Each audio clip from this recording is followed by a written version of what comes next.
Okay, so let's consider how should we actually go about regarding these errors and biases that we experience in our social inference process. We've got different perspectives on this. So one camp would claim that errors are consequential. So in other words, they happen to us frequently. They lead to serious consequences, both for judgment and policy making. And we need to do everything we can to correct and reduce these errors and biases as much as possible. Another argument is that actually a lot of the errors and biases that we demonstrate and notice are actually kind of relatively trivial and incidental. And they're only really revealed by the quirks of experimental manipulations or artificial laboratory studies. Whereas actually in the real world, a lot of the time we cope quite well, and if we make any initial errors and biases, we're generally pretty good at self-correcting for these. So they don't really have a kind of important impact or consequence. And then a third argument is the idea that in certain domains, when we're making very rapid judgments and often from very limited bits of information, the use of heuristics can actually lead to superior judgments as opposed to when we really kind of take our time to deliberate and to think consciously about all of the different alternatives. So there's sometimes when heuristics are actually helpful for us. So from that first perspective, so the idea that our errors have serious consequences, that they're really important, and it's essential that we make efforts to correct for these. The main reason why our decision-making inferences are poor is that we are just generally really poor at being able to effectively weight different evidence when making a decision. So that means that when we're dealing with a large amount of information, if you want to come to a good and effective decision using this information, one of the things we need to do is weight, or in other words, assign a value of importance to different pieces of the information. So each bit of information is not equally important in the decision or the inference that you come to. And you've got a difficult job of understanding which bits of information should I really trust and which bits of information are probably less useful. So if you imagine a judge that's trying to make a decision of whether someone committed a crime or not, rather than judge, maybe a jury would be more appropriate, the things that you should attach high value to, that you should put a lot of weight on, is evidence like DNA. Whereas you should put less value or much lower weight on evidence that comes from eyewitness testimony.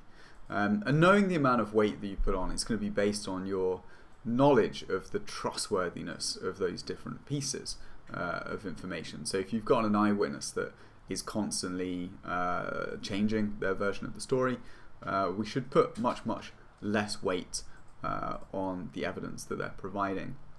However, the argument from those that think errors are consequential, and we frequently make them, is that we are tragically poor at being able to actually know how to weigh all of this different information.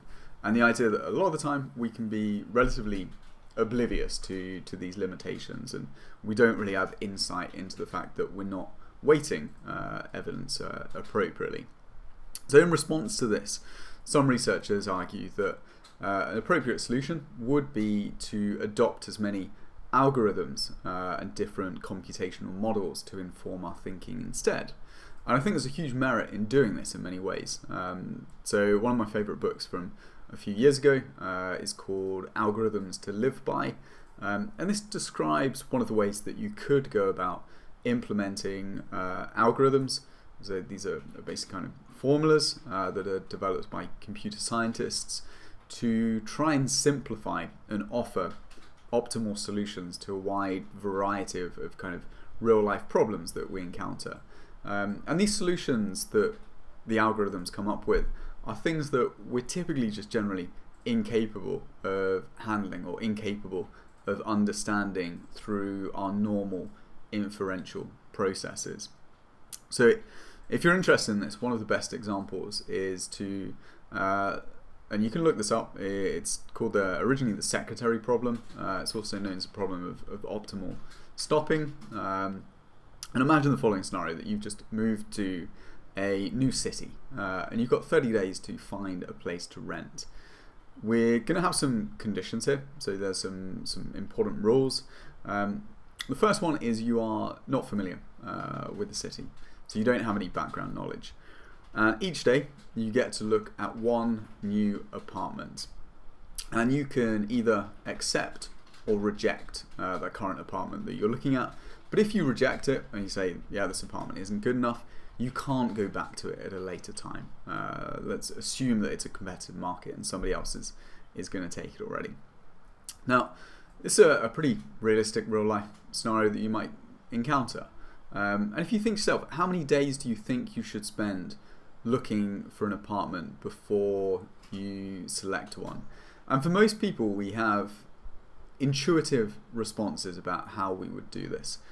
So just think of what your strategy might be, and then have a search and see if you can find the answer to the optimal stopping problem.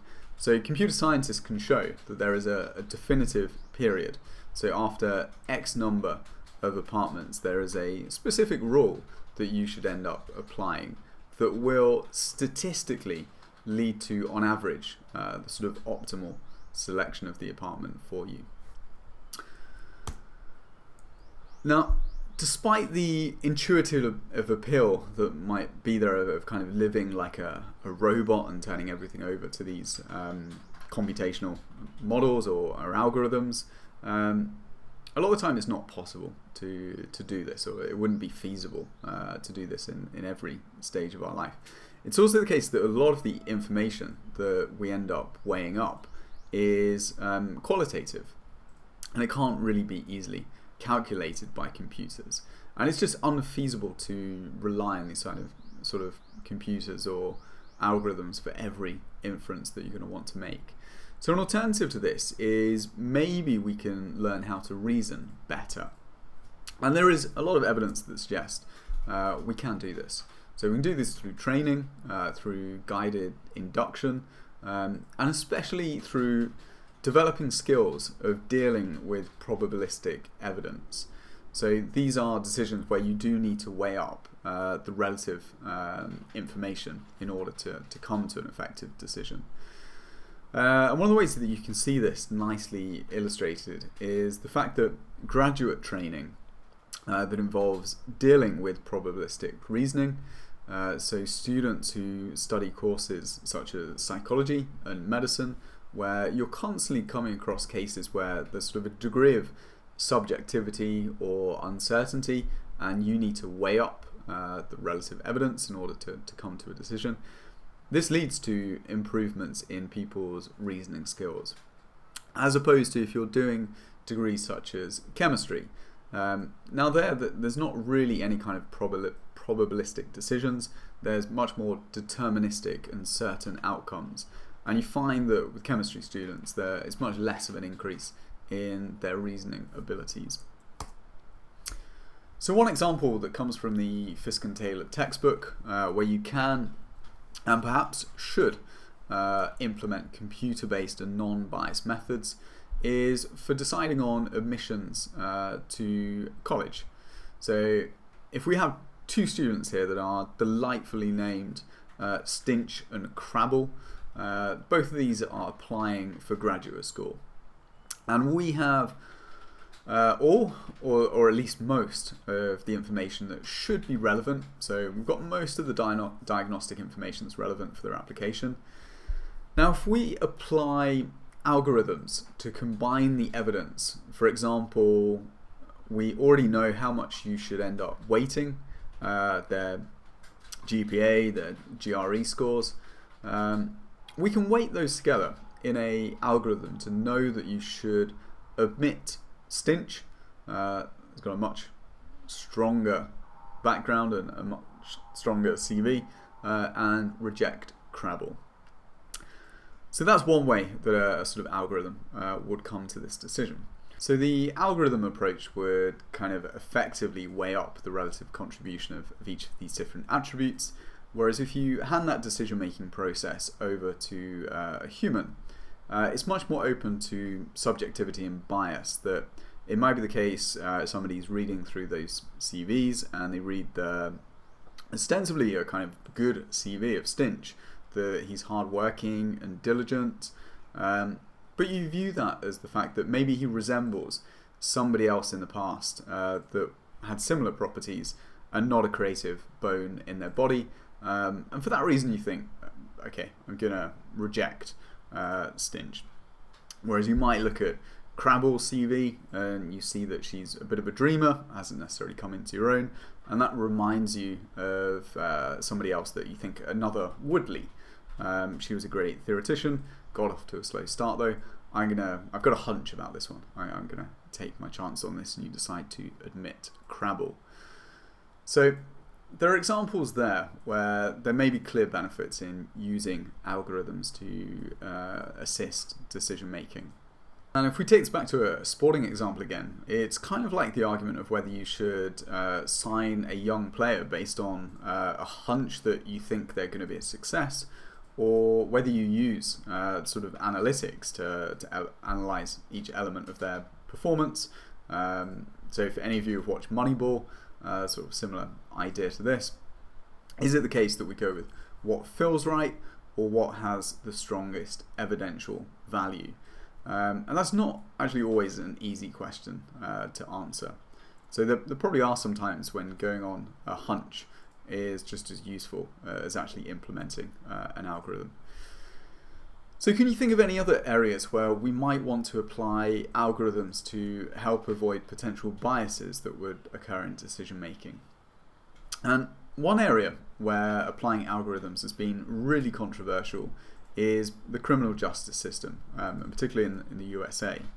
So here it seems like inserting an algorithm to understand the relative risk factors of offenders should do a lot to eradicate racial bias in the justice system. So in other words, what you might want to do is take the sentencing decisions slightly out of the hands of judges. So if they're likely to demonstrate some sort of, whether it's explicit or implicit bias, if they could instead enter in the objective information about the case, put in as many variables as possible, and the computer system was able to come up with a decision for the sentencing, then surely this would end up with a kind of more impartial and a much fairer system. And the problem is, that's not really what happens in practice. So we find that even a lot of algorithms are subject to bias. And this is something that is a kind of chronic problem in a much more tech-based society at the moment. So why, when I say algorithms are subject to bias, why do you think algorithms might be prone to bias? It's a good time to pause the video, just have a think about that. So one reason is that somebody has to choose what gets put into the algorithm. Somebody has to choose how that information ends up getting combined and what weights you end up attaching to each piece of information. And in computer science, there's an expression that says garbage in, garbage out. And unless your algorithm is set up in a bias-free way, then it's prone to give out problematic and biased outcomes. So again, if you think back to the previous slide that we described an algorithm that would combine information about a candidate for graduate school, one question we didn't talk about but is really important is, who is it that decides to value the GRE so strongly in that decision process? What about other factors to do with the individual's character traits, their resilience, etc.? How would those be important? So that's a really important element in designing any system that we think makes us more objective, that it has to have impartiality designed at every stage of the process. So let's consider that we do make errors from these faulty inferential processes. Another question is, how much these errors actually really matter? What are the consequences of these errors? And there's sort of two arguments put forward to suggest that these errors don't really matter that much. They're sort of somewhat incidental. So the first argument is that any errors that we do make are likely to be corrected later on. So for instance, if you meet somebody for the first time and you think that they're inconsiderate or they're unkind, maybe it's the case you come to a sort of wrong initial conclusion. But if it's the case that you spend a lot more time with them, you see them in more scenarios, more interactions, then we do quite quickly adjust and reevaluate our initial judgment of them. So some examples of this that I can think of in my personal life is when I've emailed people, and there's people that I've sent email to and it's been several weeks or months and I don't get a response from them, and I think maybe that person being rude, and then turns out that your email went to their spam folder. You can quite easily adapt and adjust your evaluation of the person that, based on that new knowledge, it wasn't the case that they were being rude, they just hadn't received my email. A second line of argument is that maybe our errors are kind of inconsequential. So it's questionable whether the outcomes or consequences of our decisions are actually going to vary too much, depending on which choice or decision that we make. So for example, if you imagine that you've got a choice of which university or which course do you want to study, that's something that you might spend a lot of time deliberating over the kind of relative pros and cons of different courses, different universities, etc. But in the end run, the value that you get from each of those different courses is potentially so similar that it's really hard to tell if it is the case that we're making a poor or a good choice on whichever selection we end up going for. And this is especially true when you've got the different alternatives that you could select are of a sort of near equal value.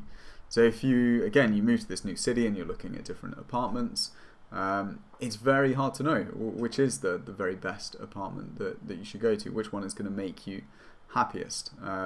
So a lot of the time the argument there is that even if we make what we think is an error, that it turns out to be the less than the optimal choice, maybe it really doesn't matter in the long run too much.